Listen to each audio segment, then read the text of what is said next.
As individuals, our achievements are as varied as they are inspiring. But what happens when one becomes many? This International Women's Day, we celebrate the global momentum for championing women's equality.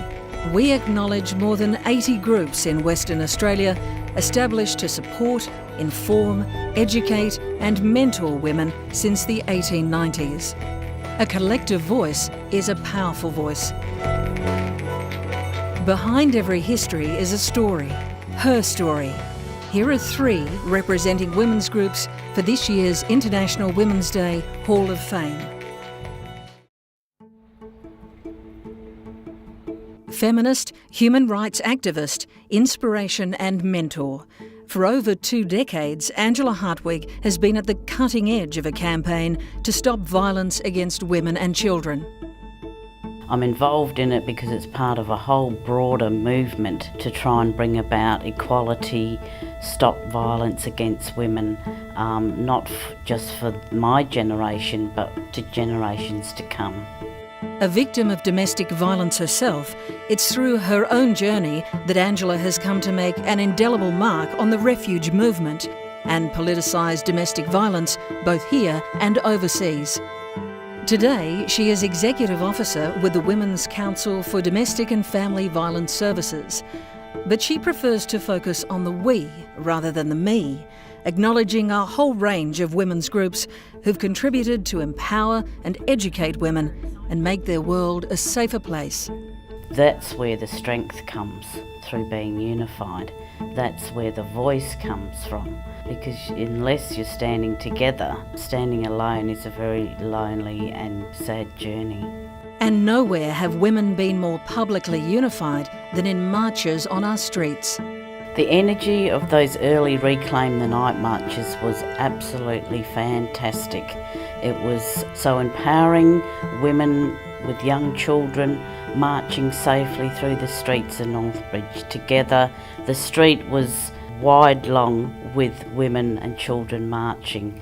It was thousands. In those earlier days, you knew that there was a revolution. Women were rising up, and by goodness, watch out, because the power in them united, marching together for a common cause is very powerful. With 1 in 3 women still a victim of domestic violence, Angela admits there's a long way to go before we can claim to have equality. The road is long, the journey is long, and we will pass on to others that responsibility, because it is a responsibility for them to actually rise up and do the work that they need to do to try and help women in the decades that they will be around. One of 6 children growing up in Fremantle, Michelle Scott learnt at a young age a strong sense of compassion for others. Even though we were of very modest circumstances, my mum always thought there were people worse off than us, and that we had a responsibility to do something about it. Fuelled by a sense of social justice and engendered with a passion and enthusiasm to change the world, Michelle's early aspirations were big ones. I wanted to become the first female Prime Minister of Australia. Unfortunately, someone else has beaten me to that. But in primary school, I thought that that was possible. The first member of her family to go to university, Michelle discovered the power of many with campaigns and protests before graduating as a social worker and joining the Fremantle City Council in the critical area of women's refuge. In those days, when women left violent situations and came with their children, often their whole belongings were in plastic garbage bags, and they stayed in a women's refuge, one room with their 3, 4, 5 kids. There was no public housing, there was no criteria for public housing, you couldn't get on a waiting list.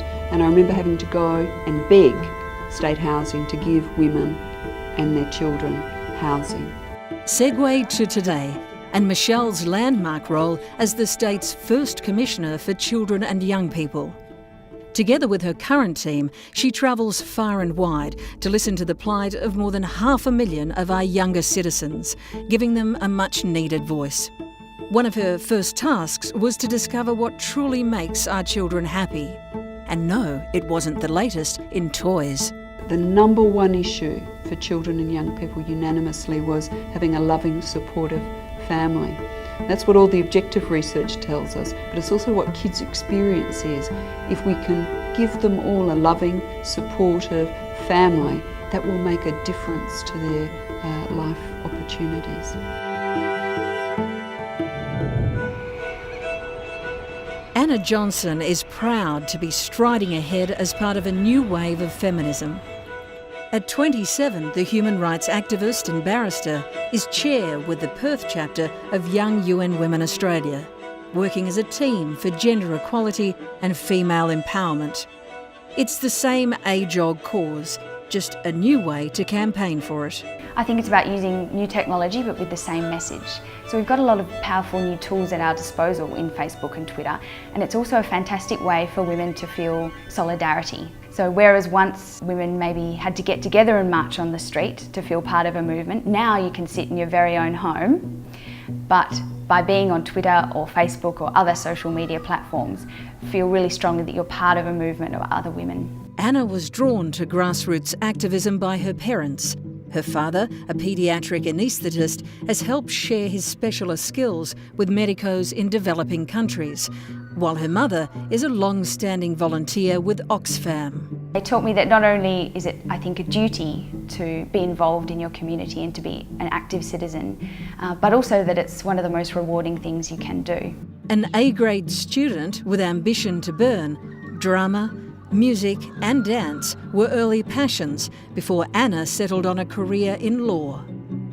She's been president of Amnesty International and has worked tirelessly fundraising for causes including the prevention of violence against women and children in Papua New Guinea. In Papua New Guinea, it's upwards of 2 in 3 women are affected by family and domestic violence, including sexual violence. So the problem's really endemic. And I think as Australians, we have a real duty to be interested in that area because they're our near neighbours. Anna's now warming up for her next destination, New York.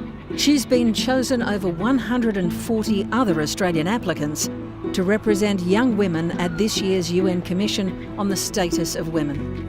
For now, though, she gives thanks to her feminist forebears, individuals and groups who have paved the way for women of her generation. Well, I'd like to thank them, and I think we all stand on those women's shoulders for the work that they've done that's enabled women like me to be able to vote, to go to university, to make choices about having a career and having children, to have a lot of rights like paid parental leave. And so I think they've done an enormous amount of work. And I hope that the younger feminists are doing that movement justice by continuing to work in that direction.